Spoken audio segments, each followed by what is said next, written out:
ಎಲ್ಲರಿಗೂ ಕೂಡ ನಮಸ್ಕಾರ ಸ್ನೇಹಿತರೆ. ಎಲ್ಲರಿಗೂ ಕೂಡ ಗೃಹಲಕ್ಷ್ಮಿ ಯೋಜನೆಯ ಅಪ್ಡೇಟ್ಗೆ ಸ್ವಾಗತ. ಇಷ್ಟು ದಿನ ನೀವೆಲ್ಲರೂ ಕೂಡ ವೆಯ್ಟ್ ಮಾಡ್ತಿದ್ರಿ 24ನೇ ಕಂತು ಹಣ ಯಾವಾಗ ಬರುತ್ತೆ ಅಂತ.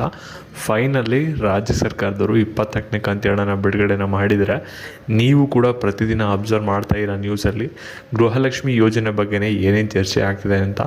ಫೈನಲಿ ಆ ಎಲ್ಲ ಕಾರಣದಿಂದಾಗಿ ಇವತ್ತು ಗೃಹಲಕ್ಷ್ಮಿ ಯೋಜನೆ ಹಣ ಬಿಡುಗಡೆ ಆಗ್ತಿದೆ. ಹಾಗಾದರೆ ಇವಾಗ ಯಾರ್ಯಾರಿಗೆ ಹಣ ಬಂದಿದೆ ಮತ್ತು ಇವತ್ತು ಯಾವ್ಯಾವ ಜಿಲ್ಲೆಯವ್ರಿಗೆ ಹಣ ಬರುತ್ತೆ ಇದ್ರ ಬಗ್ಗೆ ಡೀಟೇಲ್ ಆಗಿ ತಿಳಿಸ್ಕೊಡ್ತೀನಿ.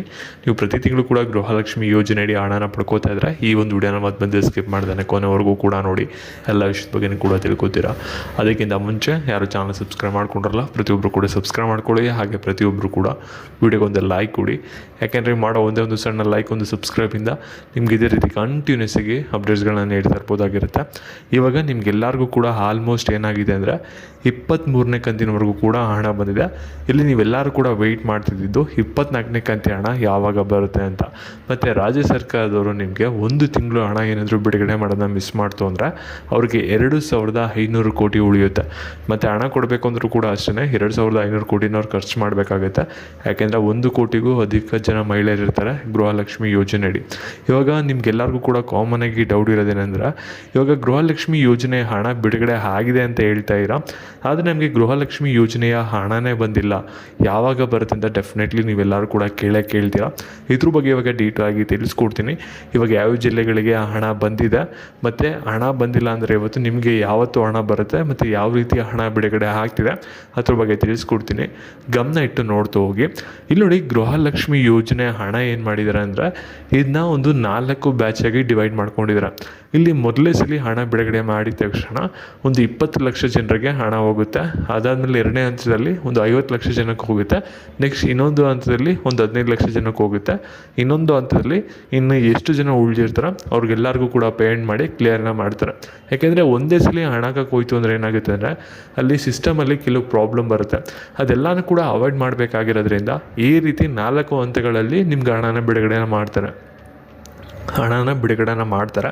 ಮತ್ತು ಎಷ್ಟೊಂದು ಜನರಿಗೆ ಏನಾಗಿದೆ ಅಂದರೆ ನಿನ್ನೆಯಿಂದನೇ ಗೃಹಲಕ್ಷ್ಮಿ ಯೋಜನೆಯ ಹಣ ಬರೋಕ್ಕೂ ಕೂಡ ಶುರು ಆಗಿದೆ.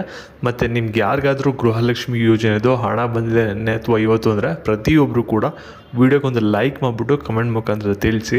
ಅದರಿಂದ ಬೇರೆಯವ್ರಿಗೂ ಕೂಡ ಒಂದು ಭರವಸೆ ಬರುತ್ತೆ, ಇವ್ರಿಗೆ ಹಣ ಬಂದಿದೆ, ಅದರಿಂದ ನಮಗೂ ಇನ್ನೊಂದು 2 ದಿನದಲ್ಲಿ ಹಣ ಬರ್ಬೋದು ಅಂತ. ಸರಿನಾ? ಇವಾಗ ಅಪ್ಡೇಟ್ ಏನೇನಿದೆ ಅಂದರೆ, ಇಲ್ಲಿ ಗೃಹಲಕ್ಷ್ಮಿ ಯೋಜನೆಯ ಹಣ ಏನಿದೆಯಲ್ಲ 24ನೇ ಕಂತು, ಅದು ಬಂದ್ಬಿಟ್ಟು ಇವಾಗ ಬೇಗ ಬಿಡುಗಡೆನ ಮಾಡೋಕ್ಕೆ ಕಾರಣ ಏನಂದರೆ ಸದನದಲ್ಲಿ ಗೃಹಲಕ್ಷ್ಮಿ ಯೋಜನೆ ಬಗ್ಗೆನೇ 2-3 ದಿನದಿಂದ ಚರ್ಚೆ ಆಗ್ತಿದೆ. ಮತ್ತು ಆ ಒಂದು ನ್ಯೂಸ್ ಎಲ್ಲ ನ್ಯೂಸ್ ಚಾನಲ್ಸಲ್ಲೂ ಕೂಡ ಬರ್ತಿದೆ. ಅದರಿಂದ ಕಾಂಗ್ರೆಸ್ ಪಾರ್ಟಿಗೆ ಕೆಲವು ಮುಜುಗರ ಆಗುತ್ತೆ ಅನ್ನೋದಕ್ಕೋಸ್ಕರ ಇವಾಗ ಗೃಹಲಕ್ಷ್ಮಿ ಯೋಜನೆ ಹಣನ ಬೇಗ ಬಿಡುಗಡೆನ ಮಾಡಿದ್ದಾರೆ. ಮತ್ತು ಈ ಒಂದು ಗೃಹಲಕ್ಷ್ಮಿ ಯೋಜನೆ ಹಣ ಏನಿದೆಯಲ್ಲ ಇದನ್ನ ಜಿಲ್ಲೆ ವೈಸ್ ಬಿಡುಗಡೆನ ಮಾಡ್ತಾಯಿಲ್ಲ, ಇದನ್ನ ಬ್ಯಾಚ್ ವೈಸ್ ಡಿವೈಡ್ ಮಾಡ್ಕೊಂಡಿದ್ದಾರೆ. ಸರಿನಾ? ಇವಾಗ ಫಸ್ಟು ಒಂದು 20 ಲಕ್ಷ ಜನಕ್ಕೆ ಬರುತ್ತೆ, ಆಮೇಲೆ ಒಂದು 50 ಲಕ್ಷ ಜನಕ್ಕೆ ಬರುತ್ತೆ, ಆ ರೀತಿ ಬರುತ್ತೆ. ಇವತ್ತು ಫಸ್ಟ್ ಡೇ ಆಗಿದೆ ಗೃಹಲಕ್ಷ್ಮಿ ಯೋಜನೆ ಹಣ ಬಿಡುಗಡೆ ಆಗಿರೋದು 24ನೇ ಕಂತು. ಇವಾಗ ಮೊದಲೇ ಹಂತವಾಗಿ ಬಾಗಲಕೋಟೆ ಜಿಲ್ಲೆಯವರಿಗೆ ಜಾಸ್ತಿ ಜನರಿಗೆ ಹಣ ಬಂದಿದೆ. ಮತ್ತು ಇವತ್ತು ಮತ್ತು ನಾಳೆ ಏನಾಗುತ್ತೆ ಅಂದರೆ ಬೆಂಗಳೂರಲ್ಲಿ ಯಾರ್ಯಾರು ಇದ್ದೀರಾ ಅವ್ರಿಗೆ ಜಾಸ್ತಿ ಜನರಿಗೆ ಹಣ ಬರುತ್ತೆ.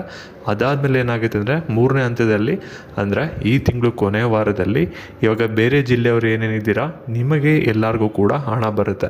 ಮತ್ತು ನಿಮ್ಗೇನಾದರೂ ಇವತ್ತೇನಾದರೂ ಹಣ ಬಂತು ಅಂದರೆ ಪ್ರತಿಯೊಬ್ಬರು ಕೂಡ ಈ ಒಂದು ವೀಡಿಯೋಗೆ ಬಂದ್ಬಿಟ್ಟು ಕಮೆಂಟ್ ಹಾಕೋದನ್ನ ಮರಿಬೇಡಿ.